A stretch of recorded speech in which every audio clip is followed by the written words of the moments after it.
The only time go ahead. Your podcast really is, for me, it's always been, it hasn't been my business. It's been my business card. So I was hired once. There was a big social event called New Media Expo. And the guy that was running their podcast track stepped down. And so at the time it didn't work for Libsyn. So they called Libsyn because it was one of their main sponsors. They go, who do you think? And they said, what about Dave Jackson? And then he called Blueberry and they said, what about Dave Jackson? And then he called Spreaker and they said, what? He goes, honest. He goes, I don't want to call anybody else. I'm just going to call you. And stuff like that you can't write. But all those companies knew me because I had interviewed them all on my podcast. So there goes your network again. They all list on my podcast because I was finding things. They're like, oh, maybe we should add that to our platform and things like that.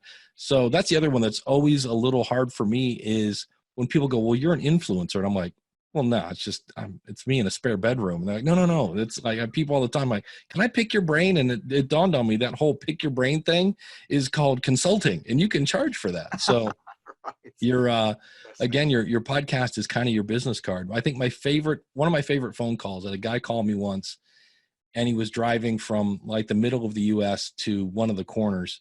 And he said, I have a phone number on my website. And from time to time, I'll actually answer that. Usually it goes to voicemail, but I picked it up and he goes, wait, is this Dave? And I go, yeah. I go, what can I do for you? And he's like, really? And I'm like, yeah. He goes, well, I just want to let you know I'm driving from point A to point B. He goes, I've been listening to you for about 6 hours straight. And I said, man, that is a lot of Dave. And he goes, I don't know what I'm going to podcast about, but I just know you're my guy. And I'm like, okay, well, you know where to find me.